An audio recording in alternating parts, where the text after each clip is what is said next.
Episode dimulai ketika Aryan tengah mencari Imli di rumah sakit. Ya, Imli memang hilang. Aryan dia bertanya kepada semuanya tetapi tidak ada yang tahu. Aryan dia mengatakan dalam hatinya, aku tahu kau ada di sini dan aku tahu kau juga baik-baik saja. Lalu kenapa aku tidak bisa menemukanmu? Di mana kamu sebenarnya? Gumam Aryan dari dalam hatinya. Adegan beralih ke Imli. Saat ini dia berada di dalam kamar jenazah, tepatnya dia berada dalam peti pendingin khusus jenazah. Sebelumnya Jyoti memang menculik Imli lalu memasukkan dia ke dalam peti pendingin khusus jenazah. Imli dia mengatakan dalam hatinya, aku tidak bisa bergerak, aku juga tidak bisa bernafas, tangan dan kakiku sama sekali tidak bisa digerakkan. Aryan, maafkan aku, ibu maafkan aku berusaha dengan baik tapi aku tidak bisa keluar dari sini, aku kalah Ciku tapi ayahmu tidak akan pernah membiarkan ini terjadi padamu. Adegan beralih ke Aryan yang masih mencari Imli. Aryan dia mengatakan dalam hatinya, aku tidak akan menyerah, kau tidak boleh pergi dari hidupku, setidaknya aku masih bisa merasakan kau berada di sekitar sini, aku pasti akan menemukanmu. Aryan kembali mencari Imli. Adegan beralih ke Imli, dia masih belum bisa menggerakkan tubuhnya. Beberapa saat kemudian penjaga kamar jenazah itu datang. Mereka mengatakan ada jenazah yang memang sudah seharusnya akan dibakar hari ini. Mereka memilih peti nomor 11 di mana peti itu adalah peti Imli. Imli dia dapat mendengar semua yang penjaga itu bicarakan. Dia mengatakan dalam hatinya, tidak, aku tidak mau pergi ke pemakaman, aku hanya mau pergi ke suamiku. Aku dan Cikuku masih hidup, gumam Imli. Lalu penjaga jenazah itu membuka peti Imli. Dia mengeluarkan Imli dari sana dan membawanya keluar untuk dimakamkan. Dewi, kau selalu membantuku, setidaknya bantu aku kali ini juga. Orang-orang ini akan membakarku dan Ciku hidup-hidup, setidaknya tolong beri aku kekuatan untuk menggerakkan jariku, gumam Imli. Adegan kembali beralih ke Aryan. Dia masih mencari Imli. Tepat pada saat Aryan bertanya mengenai Imli, pada saat yang sama di belakang Aryan orang yang membawa Imli lewat. Aryan dia membalikan tubuhnya dan berjalan mendekat tangannya dan tangan Imli bersentuhan Aryan. Gumam Imli yang merasakan bahwa tangan itu adalah tangan Aryan. Aryan juga merasakan bahwa tangan yang dia tidak sengaja sentuh adalah tangan Imli. Dia melihat kembali tangannya lalu membalikan tubuhnya. Dia melihat tangan Imli berada dalam berangkar jenazah itu. Petugas itu menekan tombol pintu lift dan segera pergi dari sana. Adegan beralih ke Narmada dan Arpita. Mereka melihat Jyoti dan Heri tengah berdoa. Arpita dia merasa heran mengapa Jyoti menggunakan earphone ketika berdoa. Begitu juga Heri, dia juga mengenakan earphone. Jyoti melihat mereka, dia segera meminta mereka berdua untuk ikut bergabung. Arpita dia bertanya kenapa Jyoti menggunakan earphone ketika sedang berdoa. Jyoti mengatakan bahwa ada salah satu nyanyian religi yang bisa membuat hati tenang, itu sebabnya dia menggunakan earphone tadi. Jyoti dia juga meminta maaf karena dia tidak membawa earphone tambahan, tapi jika memang Narmada dan Arpita ingin berdoa sebaiknya mereka bergabung.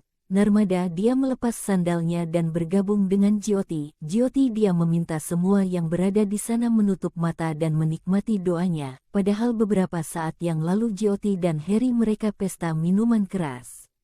Adegan kembali beralih ke Imli. Penjaga itu memasukkan Imli ke dalam mobil ambulans. Imli dia mengatakan dalam hatinya, aku tahu itu kamu Aryan. Setidaknya sekarang kamu dekat denganku. Terima kasih Dewi, ucap Imli. Aryan dia merasakan kehadiran Imli. Dia merasakan bahwa Imli berada di sekitarnya. Aryan dia mengejar mobil itu dan ketika mobil itu akan berjalan dia menghentikannya. Adegan beralih ke Nela. Dia membayangkan ketika Kairi dan Imli memukulinya. Sebenarnya yang menjadi Kairi pada saat itu adalah Sundar dan yang menjadi Imli adalah Arpita. Nela dia kesal karena Preeta memainkan ponselnya terus-menerus. Dia merebut ponsel itu dan menelpon seseorang. Orang yang dia telepon adalah Miti. Dia menelpon Miti karena dia mencurigai Kairi dan Imli adalah orang yang sama. Dia menanyakan mengenai Kairi pada Miti. Kairi sebenarnya adalah Imli. Dia terpaksa menyamar sebagai Kairi untuk membongkar niat jahat Jyoti. Adegan beralih ke Aryan. Dia masuk ke dalam mobil jenazah itu. Dia memeriksa jenazah yang akan dibakar itu. Dia terkejut ketika melihat yang terbaring di sana adalah Imli. Dia segera mengangkat Imli dan membawanya pergi dari sana.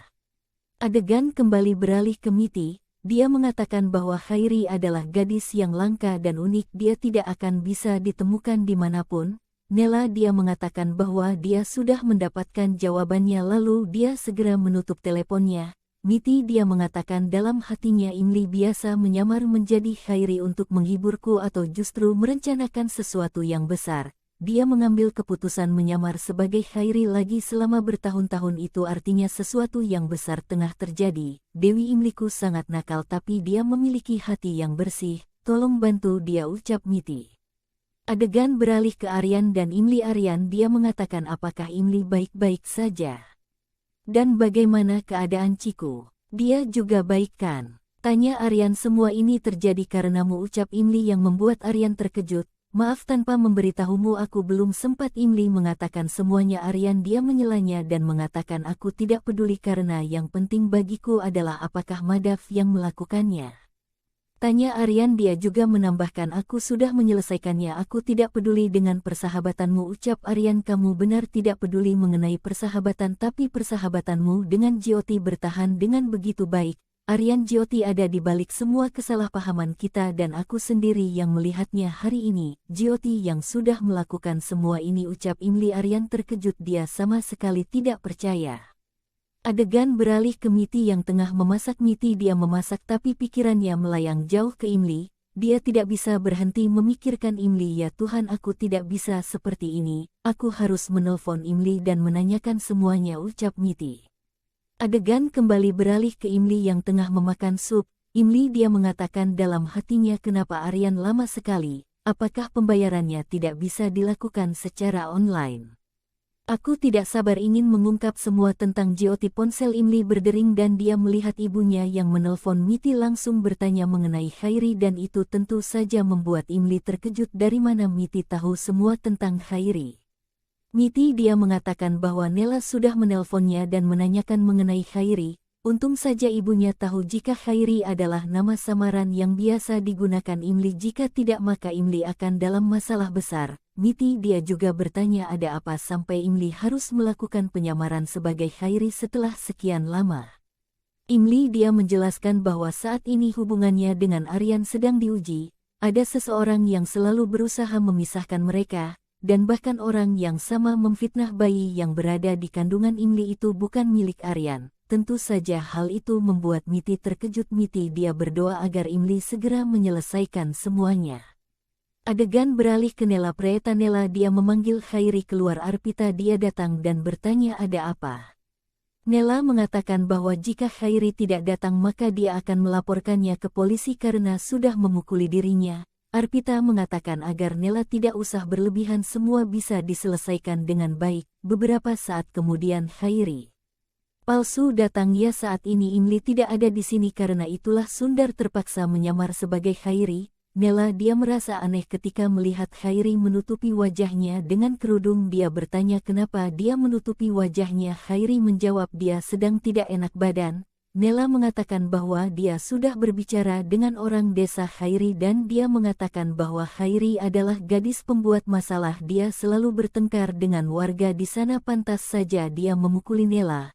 Nela dia ingin membalas semua perlakuan Khairi. Arpita meminta Khairi untuk meminta maaf namun Nela dia akan tetap membalas Khairi. Nela dia memukuli Khairi dengan sandalnya. Setelah puas Nela dia pergi dari sana. Arpita dia mendekat ke arah Sundar. Dia bertanya apakah Sundar baik-baik saja. Kenapa kamu melakukan semua ini demi Imli? Setiap orang berhak memiliki sahabat sejati sepertimu, ucap Arpita, tapi Imli adalah teman sejati. Aku akan melakukan apapun untuk gadis bodoh itu, ucap Sundar. Aku tahu. Aku berharap Imli baik-baik saja. Aru dan Imli akan kembali ke rumah dan semoga setelah itu semua baik-baik saja, ucap Arpita. Jyoti, teriak Aryan yang masuk ke dalam rumah. Semua keluarga menghampirinya dan menanyakan kenapa dia berteriak. Aryan mengatakan agar mereka diam. Sundar mengatakan Imli, apakah Jyoti yang kamu cari?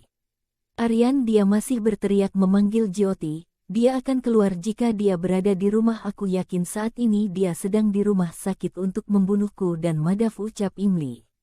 Sekian sinopsis Imli kali ini. Maaf jika banyak typo dalam penulisan sehingga membuat kata-kata juga menjadi kurang jelas. Terima kasih sudah menonton video ini. Jangan lupa subscribe channel ini karena satu subscribe dari kalian sangat berarti buat channel ini. Terima kasih dan sampai jumpa di video berikutnya Sobat Boli.